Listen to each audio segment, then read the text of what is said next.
Საყრომშვიდობის დღის მთავარი თემებითა და მოვლენებით პირდაპირ ეთერშია საინფორმაციო გამოშვება ქრონიკა ცხრის ნახევარზე ახალ ამბებს ნიკოლოზ რუბაშვილი გაგაცნობთ. ქართული ოცნების წევრი გიორგი მაღრაძე სასამართლოში სამოქალაქო სარჩელის შეტანას აპირებს. დეტალები რამდენიმე წუთში ქრონიკაში.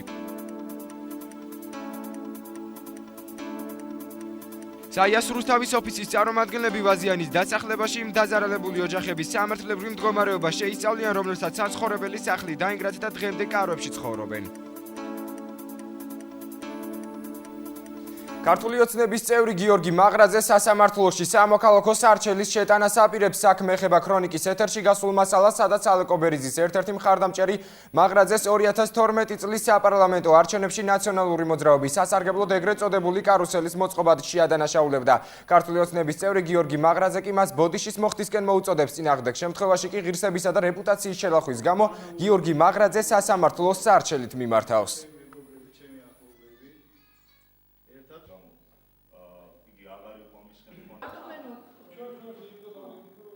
ბრიფინგის მიზანი იყო დაპირისპირების რუსთავში არსებული დაპირისპირების შეწყვეტა, მოწოდება იმ ადამიანებისა და მეორე მცილისწამებებზე პასუხისგაცემა და მათთვის ვადის მიცემა, ვინც ეს მცილისწამებები გაავრცელა ჩემი მისამართით, ვადის მიცემა, რომ 2 კვირის ვადაში უარყონ ეს ინფორმაცია იმავე საინფორმაციო საშუალებებით, რომელიც საინფორმაციო საშუალებებითაც გაავრცელეს. წინააღმდეგ შემთხვევაში მიმართავს სასამართლოს სარჩელით, პატივის ღირსების და საქმიანი რეპუტაციის შელახვის გამო. ჩვენ ვაპროტესტებთ იმ ქმედებას, რაც ეგრეთ წოდებულმა ქართული ოცნების წევრებმა განახორციელეს ჩვენი აქტივისტის ბატონ გიორგი მაღრაძის მიმართ. და ზოგადად ვაპროტესტებთ იმ სიბინძურეს, რომელსაც თესავენ და შეცდომაში შეყავთ საზოგადოება ბატონ ალეკო ბერიძის გუნდს. მე მინდა გითხრათ და იცოდეთ, რომ თვითონ ბატონი ალექსანდრე ბერიძე, ნანეტაშვილი ირაკლი და ასევე ბესიკ ჯალაღონია უკვე გარიცხულები არიან დიდი ხანია პარტიის წევრების რიგებიდან. მათ არანაირი უფლება არ აქვს, რომ ამ საქმეში გამოიჩინონ აქტიურობა. მომრავლდა იმდენი ფაქტები უკვე ცილისწამებლური და შეურაცხმყოფელი, რომ ჩვენ ალბათ, როდესაც ბატონი გიორგი სარჩელს შეიტანს, ალბათ დავამატებთ კიდევ ჩვენ წილად შეურაცხმყოფელი განცხადებების და ლანძღვაგინების საწინააღმდეგოდ სარჩელის შეტანა. კომპანია რუსთავის წყლის 800 მმ-იან მაგისტრალურ წყალსადენზე სარეაბილიტაციო სამუშაოები კომპანიის თანამშრომლებმა დილიდან დაიწყეს. დღესვე მაგისტრალურ წყალსადენზე პარალელურად რამდენიმე მონაკვეთზე სალიკვიდაციო სამუშაოებიც მიმდინარეობდა. კომპანიის ხელმძღვანელობის გადაწყვეტილებით დაგეგმილია მოძველებული წყალსადენის რიგი მონაკვეთების ახლით შეცვლა. განხორციელებული და დაგეგმილი სამუშაოები კი რუსთავის წყლით მომარაგებას გააუმჯობესებს.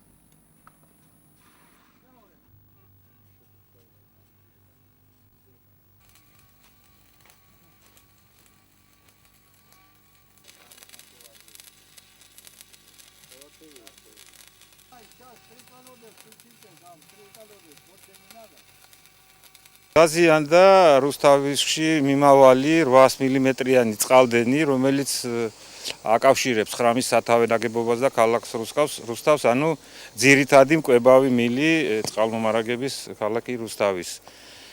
სამუშაო იმით არის გართულებული, რომ როგორც ხედავთ, არანაირი მექანიზმი სამუშაო ადგილს არ ვერ შედის და ამიტომ ყველანაირი გათხრით სამუშაოების ჩატარება მოგვიწია ხელით. ახლა სამუშაო დასრულების სტადიაშია. უნდა აღინიშნოს, რომ ამ ადგილზე დაზიანების საკმაოდ ხშირია და ამიტომ კომპანიას დაგეგმილი აქვს წელს აი ამ მონაკვეთის მთლიანად გამოცვლის. არ შეიძლებოდა რელიეფი ისეთი არის ესკავატორი მოგეყანათ, დავიწყეთ ხელით სამუშაოები, გავთხარეთ, ნახეთ დაზიანების ადგილი და დავიწყეთ უკვე შედუღების სამუშაოები. მოახდინა შიგნიდან შედუღება ერთ ადგილზე. მერე მეორე დაზიანებაც იყო კიდე და ისიც გავაკეთე. რუსთავის ზედამხედველობის სამსახურმა მაღალსართულიანი კორპუსების დასურათების პროცესი დაასრულა. სამსახურის მიერ ქალაქის მასშტაბით დაახლოებით 300-მდე კორპუსის ფასადი სამსახველი ფოტომასალა დაარქივდა. ბესიკ თუთბერიძის განცხადებით, იმ შემთხვევაში თუ მოსახლეობა საკუთარ საცხოვრებელ კორპუსზე რაიმე სახის მშენებლობას ნებართვის გარეშე განახორციელებს, მის წინააღმდეგ კანონით გათვალისწინებული საჯარიმო სანქციები ამოქმედდება.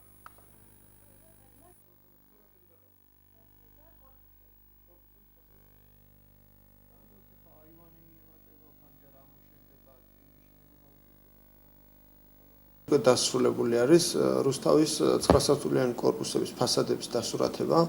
ეს ძირითადად მიზნად ისახავდა იმას, რომ ჩვენს ტერიტორიაზე, ქალაქის ტერიტორიაზე არსებული კორპუსების ფასადების მდგომარეობა შეგვესწავლა, დაგვესურათებინა იმისათვის, რომ თუ მაგალითად მოქალაქეები რამ დარღვევას გააკეთებენ, ისე და სწრაფად რო აღმოაჩინოთ ეს დარღვევის ფაქტები. და მათი გამოყენება მოხდება შემდეგნაირად, ეს ერთგვარი მტკიცებულება იქნება იმის შესახებ, რომ მათ მიერ შესრულებული ესა თუ ის სამუშაო არის უახლოეს წარსულში შესრულებული და ეს არ არის თქვა 2007 წლამდე შესრულებული, ან სხვადასხვა პერიოდში, რომელიც უკვე აღარ ექვემდებარება რეაგირებას ჩვენი სამსახურის მხრიდან. ორდღიანი სემინარები, რომელთაც რუსთავის იუსტიციის სახლი მასპინძლობდა, დასრულდა სტუდენტებს 2 დღის განმავლობაში ტრაფიკინგის საფრთხეებსა და მიგრაციის რეალობაში არსებულ პრობლემებზე სპეციალური ტრენინგები ჩაუტარდათ. პროექტი, რომლის მიზანიც მიგრაციის თემაზე მოსახლეობის ცნობიერების ამაღლება იყო, ევროკავშირის პროექტის ფარგლებში ხორციელდებოდა.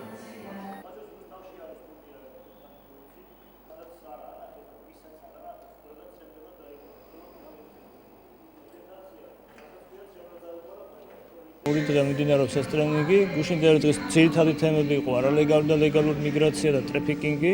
ერთის მხრივ ლეგალური მიგრაციის გზები და მეორეს მხრივ არალეგალური მიგრაციის საფრთხეები და ტრაფიკინგის საფრთხე. იქნება უკვე ემიგრაციის რეალობაზე საუბარი, ემიგრაციის რეალობაში არსებული პრობლემები და ასევე რეინტეგრაციასთან დაკავშირებული პრობლემები. ფაქტობრივად მთელი მიგრაციული ციკლი იქნება ამ 2 თვის განმავლობაში მოწყვეტილი. ჩატარდა ორდღიანი სემინარები მიგრაციასთან დაკავშირებით, რომელიც იყო ძალიან საინტერესო. ეს თემა დღესდღეობით საქართველოში არის ძალიან აქტუალური და ეს პრობლემა საქართველოში დღესდღეობით დგას. ამიტომ ძალიან კარგი არის თუ ამ სემინარებს ბევრი ადამიანი დაესწრება და გაეცნობა. საიას რუსთავის ოფისის წარმომადგენლები ვაზიანის დასახლებაში იმ დაზარალებული ოჯახების სამართლებრივ მდგომარეობას შეისწავლიან, რომლებსაც საცხოვრებელი სახლები დაინგრათ და დღემდე კაროებში ცხოვრობენ. საიას რუსთავის ოფისის ხელმძღვანელი ჯანდაცვის მინისტრს საიას სახელით წერილობით მიმართავს გაუგზავნის, რათა დაზარალებულ ოჯახებს სამინისტრო მედიკამენტებით დახმარება გაუწიოს. აღნიშნულმა ოჯახებმა საკუთარი პრობლემებით დაინტერესება საქართველოს პრემიერ-მინისტრს განცხადებით უკვე სთხოვეს.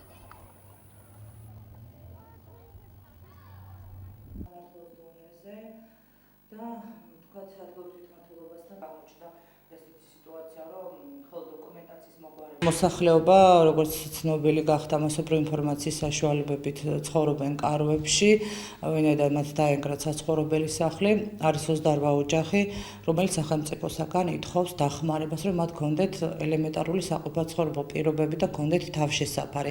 რა თქმა უნდა, ეს გარანტირებულია კანონმდებლობითაც, ადგილობრივ თვითმმართველობას ეკისრება ამის ვალდებულება, რომ მათ შეუქმნას საცხოვრებელი პირობები. ამ ეტაპზე, როგორც მაცხოვრებელმა მითხრეს, არის შეთავაზებები გარკვეული ადგილობრივ თვითმმართველობის მხრიდან კონკრეტულად გარდაბნის გამგეობისგან უკმაყოფილოები ამ კუთხით არ არიან, მაგრამ მინდა გითხრათ, ცხოვრობენ კარვებში, არ აქვთ ელემენტარული სამედიცინო მომსახურება და სურთ, რომ ჯანდაცვის სამინისტრომ გამოიჩინოს უფრო მეტი ყურადღება მათ მიმართ. ამ ეტაპზე საია ახორციელებს ამ პრობლემის მონიტორინგს და შემდეგ, რა თქმა უნდა, ლობირებას. გარდაბნის მუნიციპალიტეტში ქართული ენის დღე აღინიშნა. მუნიციპალიტეტში მოქმედ 35 საჯარო სკოლაში ქართული ენის დღისადმი მიძღვნილი ღონისძიებები გაიმართა. სკოლების მიერ მოწყობილ კონცერტში მოსწავლეები იღებდნენ მონაწილეობას. ღონისძიებებს გარდაბნის გამგებლის მოვალეობის შემსრულებელი გელა ხუციშვილი ესწრებოდა, რომელმაც ბავშვებს და მასწავლებლებს ქართული ენის დღე მიულოცა.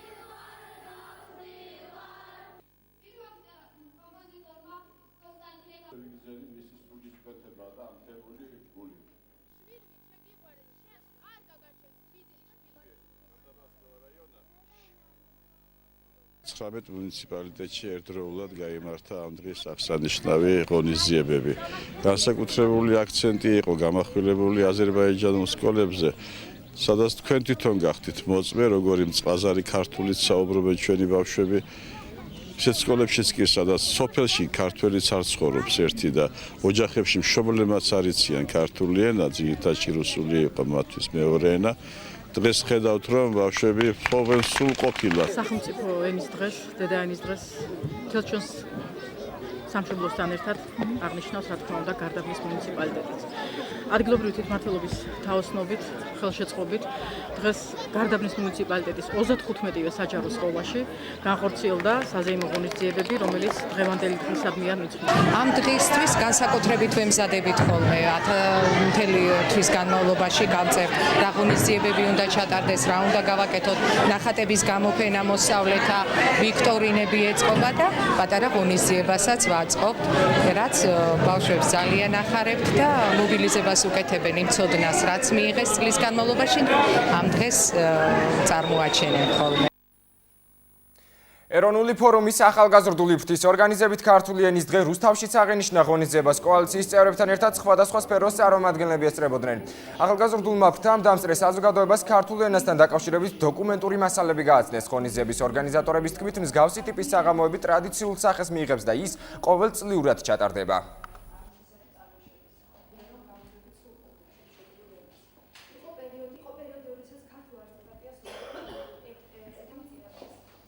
ჩვენ ვისაუბრებთ პრობლემატიკაზე, რა პრობლემატიკაა დღეს დედა ენასთან დაკავშირებით, ქართულ ენასთან დაკავშირებით.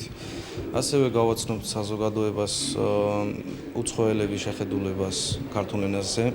ჩვენ დიდი წერლების გამონათქვამები იქნება და იქნება ასევე ლექსები. ეროვნული ფორუმის ახალგაზრდული ფრთის წარმომადგენლები აღნიშნავთ 78 წელს 14 აპრილს ენის ქართული ენის სახელმწიფო ენად გამოცხადების დღეს და ამასთან ერთად ვუყრით საფუძველს ტრადიციას, გვინდა რომ მსგავსი ღონისძიებები იყოს გზავნილი ჩვენი თანამოქალაქეებისთვის, ვინაიდან არ დავრჩეთ მუდმივად პოლიტიკური გაშფობის რეჟიმში. სკაუტური ცენტრის ორგანიზებით რუსთავში გამწვანების აქცია მოეწყო დარგეშენი მომავალი. ამ სახელწოდების აქციაში რამდენიმე არასამთავრობო ორგანიზაციის წარმომადგენლები იღებდნენ მონაწილეობას. ღონისძიების ფარგლებში სკაუტური ცენტრის მიმდებარე ტერიტორიაზე 160 მწვანე ნერგი დაერგო, მათ შორის იფნისა და ცაცხვის ჯიშის ნერგები. აქციის ორგანიზატორების თქმით, ღონისძიების მიზანია ახალგაზრდებისთვის გარემოს დაცვის ცნობიერების ამაღლება. გამწვანების აქცია გარემოს დაცვის სამინისტროსა და გერმანიის საერთაშორისო თანამშრომლობის საზოგადოების მხარდაჭერით მოეწყო. აქცია დარგეშენი მომავალი, როგორც ხედავთ, რუსთავის საერთაშორისო სკაუტური ცენტრის ტერიტორიაზე იმართება. მასში 50-მდე ახალგაზრდა არის ჩართული. დღეს დაირგვება იფნისა და ცაცხვის 160 ნარგავი. ხის დარგვის სურვილი ალბათ ყველა ადამიანს გააჩნია და დღეს დარგული თითოეული ნერგი ჩვენი ცენტრისთვის იმედის და ოპტიმიზმის მიმცემია. ახალგაზრდულ ორგანიზაციასთან ერთად დავგეგმეთ ეს ღონისძიება და დიდი სიამოვნებით და სიხარულით ერთვებიან ჩვენი ბავშვებიც აი ამ ღონისძიებაში. ჩვენი ცენტრი ახლად შენდება, როგორც ხედავთ, უამრავი სამუშაო მიმდინარეობს დღეს. ერთ-ერთი მათგანი იქნება გამწვანება, ხეების დარგვა. სავარაუდოდ ეს მასშტაბური იქნება, კიდე გაგრძელდება. ეს ერთადერთი აქცია არის და იმის გარდა რომ ჩვენს სკაუტურ ცენტრს ეს გამოადგება სხვადასხვა ბანაკების მოწყობისთვის, ასევე რუსთავისთაც იქნება კარგი. ქვემო ქართლის სამხარეო სამმართველოს თანამშრომლებმა ყალბი დოკუმენტების დამზადების ფაქტზე მოქალაქეები დააკავეს. მათ დიპლომის დამზადების სანაცვლოდ მოქალაქეს 2800 ამერიკული დოლარი მოსთხოვეს. სამართალ დამცავებმა ეჭვმიტანილი მაშინ დააკავეს, როდესაც მან მოქალაქეს დიპლომი გადასცა. სამართალ დამცავებმა ეჭვმიტანილის ბინის ჭხრეკისას 3 ფოტოსურათი, პირადობის მოწმობისა და ატესტატის ასლები, ასევე 19 შეუსებელი ყალბი დიპლომი ამოიღეს. ინფორმაციას შინაგან საქმეთა სამინისტროს პრეს-სამსახური ავრცელებს.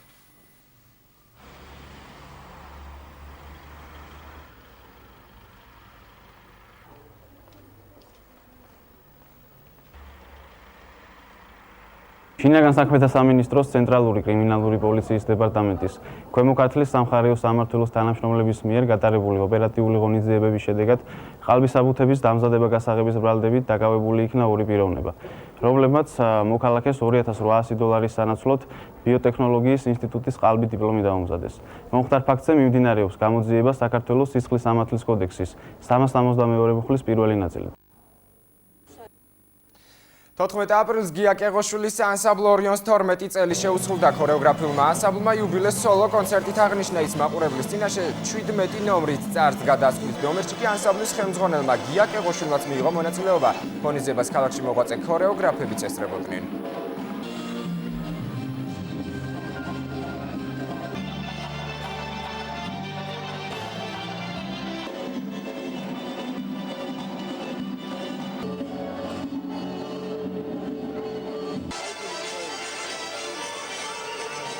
თვია ვემზადებოდით ჩვენ სოლო კონცერტზე და რა ვიცი, ვცდილობთ რომ კარგი გამოვიდეს, იმედია მაყურებელს მოეწონება.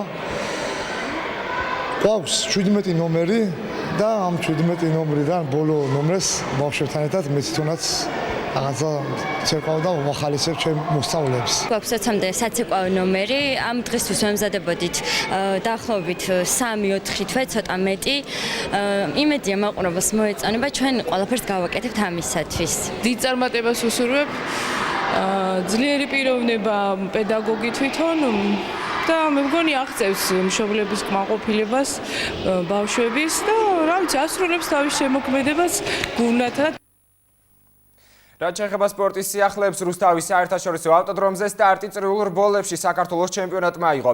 შეჯიბრის 3 კლასში ფორმულის ლეგენდისა და ძალიან ავტომობილებში შედგა რბოლის დაწყებამდე ავტომოყვარულებმა დრიფტის შოუ იხილეს. ავტორბოლას კი მუსიკალურად DJ დიმიტრი ფანკი აფორმებდა საინტერესო და სანახაობრივი შეჯიბრის შემდეგ გამოვიდნენ გამარჯვებულები. ლეგენდებში პირველობა არავის დაუთმო არჩილ ბიძინაშვილმა ფორმულებში ტრასა ყველაზე პირველმა ირაკლი ჩხეიძემ დაფარა. GT კლასში სანდრო ცხადაძემ, ხოლო მონო კლასში დავით მენთეშაშვილმა იმარჯვა.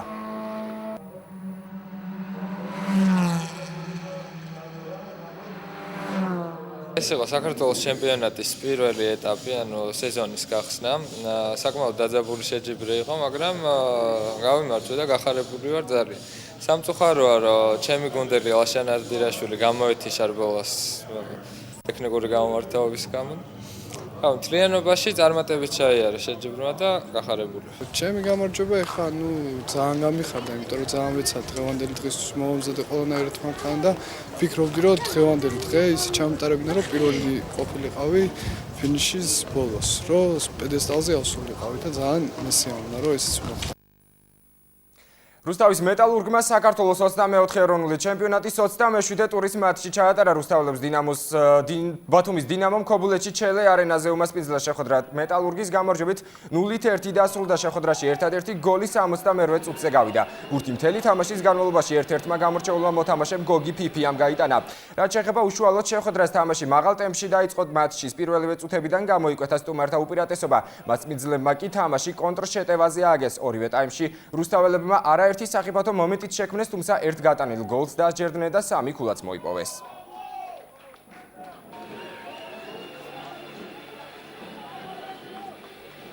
რუსთაველმა თავისუფალი სტილით მოჭიდავებმა ქესალოს ღია პირველობის შემდეგ კაზრეთის ღია ჩემპიონატზე იასპარეზეს. ქესალოში რუსთაველებმა 6 პირველი, 3 მეორე და 3 მესამე ადგილი მოიპოვეს. კაზრეთში გამართულ შეჯიბრზე კი, რომელიც ორ ასაკობრივ ჯგუფში 1997, 98 და 2000-2001 წლებში დაბადებულ მოჭიდავეებს შორის გაიმართა 11 ოქროს მედალს, 2 ვერცხლს და 3 ბრინჯაოს დაეუფლნენ. აღსანიშნავია, რომ რუსთაველებს გუნდური პირველი ადგილიც ერგოთ, ჩემპიონი პრიზიორები სამახსოვრო მედლებითა და სიგელებით დაჯილდოვდნენ.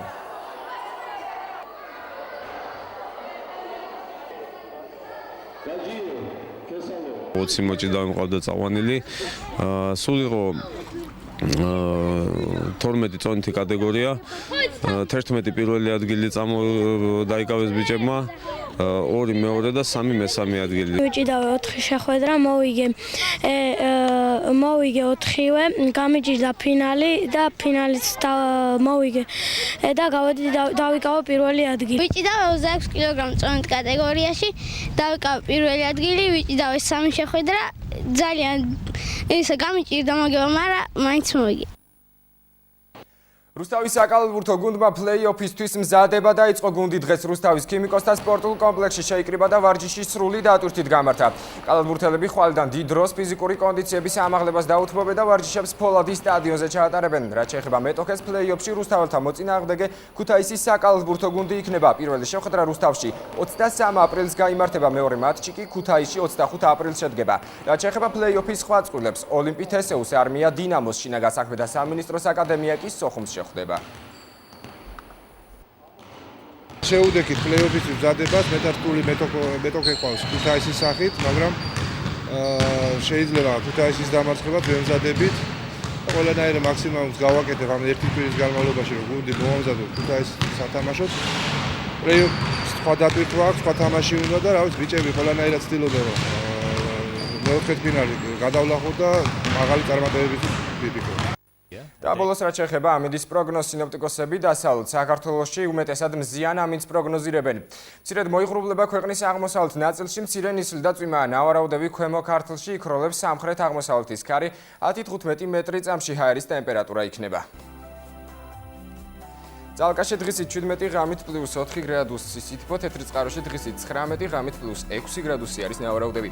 თბილისში დღისით 19 ღამით პლუს 6 გრადუსი, ბოლნისში დღისით 25 ღამით პლუს 7 გრადუსი, სითბო მარნეულში დღისით 25 ღამით პლუს 8 გრადუსი, სითბო თბილისში დღისით 25 ღამით 8 გრადუსი. გარდაბაში დღისით 26 ღამით პლუს 9, ხოლო რუსთავში დღისით მოსალოდნელია პლუს 26 გრადუსი ღამით პლუს 9 გრადუსი სითბო.